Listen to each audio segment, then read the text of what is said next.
So if you don't deport them, how do you send them home? Well, the answer is self-deportation, which is people decide that they can do better by going home because they can't find work here because they don't have legal documentation to allow them to work here. Self-deportation. Hi, everybody. I'm Geraldo Rivera, and I'm not trying to pick a fight when I say that even though that was before Mitt Romney even got the nomination, that moment was when the governor lost the Latino vote and the presidential election. To win the GOP primaries, he was tougher on illegal immigrants than any of his rivals, rejecting the DREAM Act supported by Governor Perry, mocking as amnesty Speaker Gingrich's call for mercy for those who had been here for, say, 20 or even 30 years. The result on November 6th was stunning and decisive. Barack Obama won 71% of the Latino vote, more than enough to give him almost every swing state and the popular vote. And with the Latino population growing faster than any other, the future looks bleak for the GOP. As Larry Sabato said, either the Republicans begin to attract more Hispanics and Latinos, or they are headed the way of the dodo. So fighting extinction, some Republicans in Senate have proposed what they call the Achieve Act. It's kind of a watered-down version of the Democrats' DREAM Act.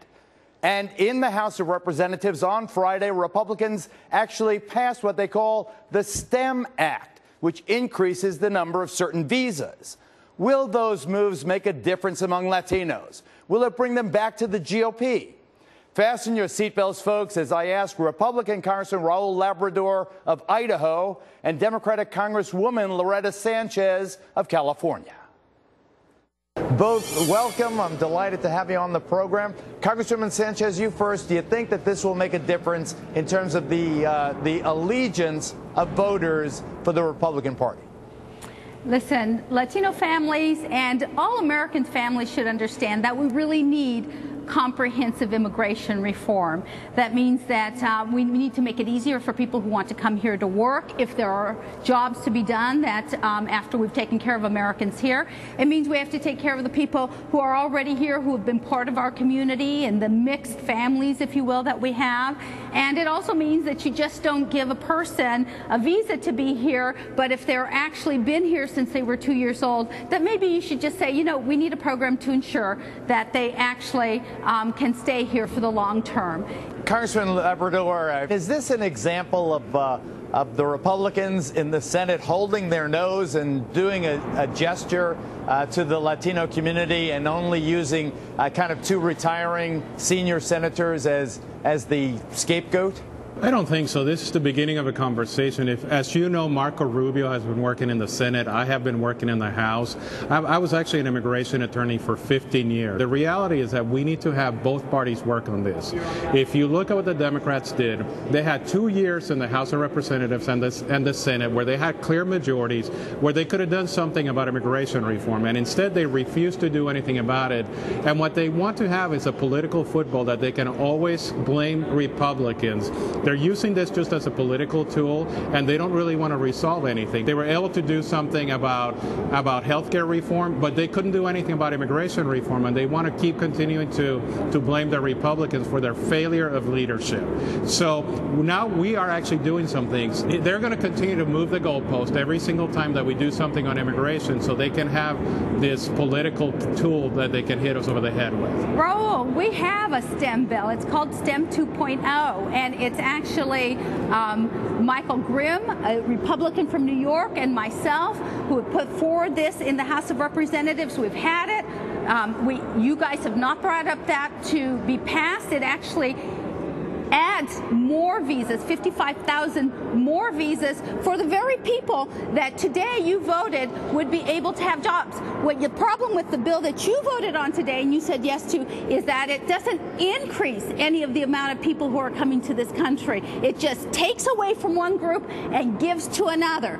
And, you know, that's a divide and conquer strategy. So and we just don't believe in that. So your solution today was to vote no on a bill that was actually going to advance the ball. It can go to the Senate. The Senate is, you have the Democratic leadership in the Senate that could actually do something about this legislation. Instead, you have a threat from the White House, and you have all of the Democrats except for 27 locking arms and saying that they refuse to do anything on immigration unless they get everything they want. No, you it keep was talking about immigration reform. It was one bill. It was about STEM. Yeah. There is already a good STEM bill, by the way, with a very bipartisan group behind it. Instead, y'all went and made your own bill, and then you wonder why it's not going to work for America. Do you have 27 Republicans on your bill? Because I just had 27 Democrats who voted for my bill. If you want to talk about a bipartisan legislation, my bill actually passed the House of Representatives today with 27 Democrats voting for it. Your bill does not increase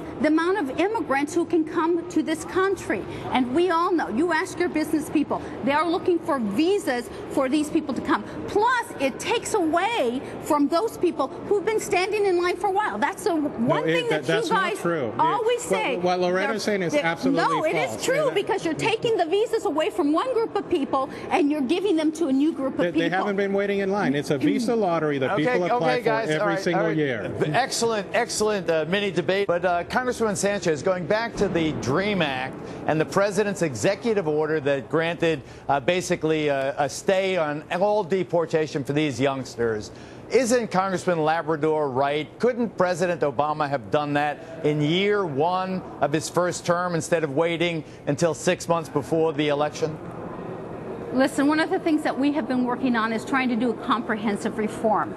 I mean, when you work with just the DREAM Act kids, you're working with just a little group of people. What about all those parents of those kids who have sacrificed here, who are needed in the jobs that they're doing, who've been here 15 years, 25 years? Is it fair? If we really want to solve the issue of immigration once and for all, we need to do a comprehensive bill. And the Republicans continue to say, well, if you'll just make the border stronger, then we'll talk to you about the other pieces. If you'll just enforce laws against employers. Well, guess what President Obama did?